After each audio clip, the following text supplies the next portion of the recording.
ഇപ്പോൾ വരുന്ന വാർത്തയിലേക്കാണ്. പാറച്ചാല പോലീസ് സ്റ്റേഷനിൽ നിന്ന് പ്രതി ചാടിപ്പോയി. ആലമ്പാറ സ്വദേശി മിഥുനാണ് പോലീസ് സ്റ്റേഷനിൽ നിന്ന് ഇറങ്ങി ഓടിയത്. പോലീസ് തെരച്ചിൽ ഊർജിതമാക്കി.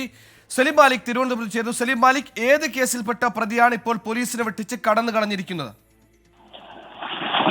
ദിവസങ്ങൾക്ക് മുൻപ് പാറശാല ചന്ദനക്കട്ടി എന്ന സ്ഥലത്തുള്ള യുവാവിനെ വെട്ടിക്കൊലപ്പെടുത്താൻ ശ്രമിച്ച കേസിലെ പ്രതിയായ ആലമ്പാറ സ്വദേശി മിഥുനാണ് ഇപ്പോൾ ഈ സ്റ്റേഷനിൽ നിന്ന് ഓടി രക്ഷപ്പെട്ടത്.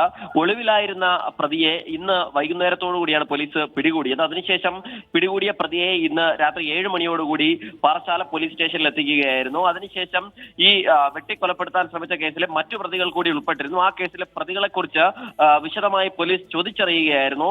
ഇതിനിടെയാണ് അപ്രതീക്ഷിതമായി പ്രതി ഓടി രക്ഷപ്പെട്ടത്. ഇയാൾ മറ്റ് നിരവധി കേസുകളിലെ പ്രതിയാണ്. അതിൽ ലഹരി ഉപയോഗം ഉൾപ്പെടെയുള്ളവയും മറ്റ് ആക്രമണം സ്വഭാവമുള്ള കേസുകൾ ഉൾപ്പെടെയുള്ള നിരവധി കേസുകളിൽ പ്രതിയാണ് എന്നാണ് പോലീസ് പറയുന്നത്. അങ്ങനെ ഈ തീർത്തും പോലീസിന്റെ ഭാഗത്തു നിന്നും ഇത്തരത്തിലൊരു നടപടി ഈ മിഥുന്റെ ഭാഗത്തു നിന്നും പ്രതീക്ഷിച്ചിരുന്നില്ല പോലീസ്.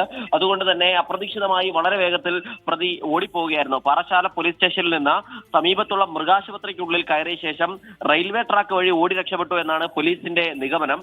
ഇതിന്റെ അടിസ്ഥാനത്തിൽ പാറശാല പോലീസ് സ്റ്റേഷനിലുള്ള മുഴുവൻ പോലീസ് ഉദ്യോഗസ്ഥരെയും വിളിച്ചു വരുത്തി. അവിടെ പോലീസിന്റെ വലിയ വിന്യാസം തന്നെയുണ്ട്. മാത്രമല്ല സമീപ സ്റ്റേഷനുകളിൽ നിന്നുള്ള പോലീസ് ഉദ്യോഗസ്ഥരും അവിടേക്ക് എത്തിയിട്ടുണ്ട്. ഇന്ന് രാത്രിയോടുകൂടി തന്നെ പ്രതിയെ വീണ്ടും പിടികൂടാൻ കഴിയുമെന്നാണ് പോലീസ് ആത്മവിശ്വാസം പ്രകടിപ്പിക്കുന്നത്. കാരണം ഈ എത്ര ഓടി രക്ഷപ്പെട്ടാലും CCTV ഉൾപ്പെടെയുള്ള ദൃശ്യങ്ങൾ ഒക്കെ ശേഖരിച്ചിട്ടുണ്ട്. ഇന്ന് രാത്രിയോടുകൂടി തന്നെ പ്രതിയെ പിടികൂടാൻ കഴിയും. പ്രതി ഓടി രക്ഷപ്പെടാൻ സാധ്യതയുള്ള വഴി ഉൾപ്പെടെ പോലീസ് ട്രാക്ക് ചെയ്തിട്ടുണ്ട് എന്നാണ് പറയുന്നത്. മറ്റ് സ്റ്റേഷനുകളിൽ നിന്നുള്ള ഉൾപ്പെടെ നിരവധി പോലീസ് ഉദ്യോഗസ്ഥരും പാറശാല പോലീസ് സ്റ്റേഷനിൽ എത്തിയിട്ടുണ്ട്.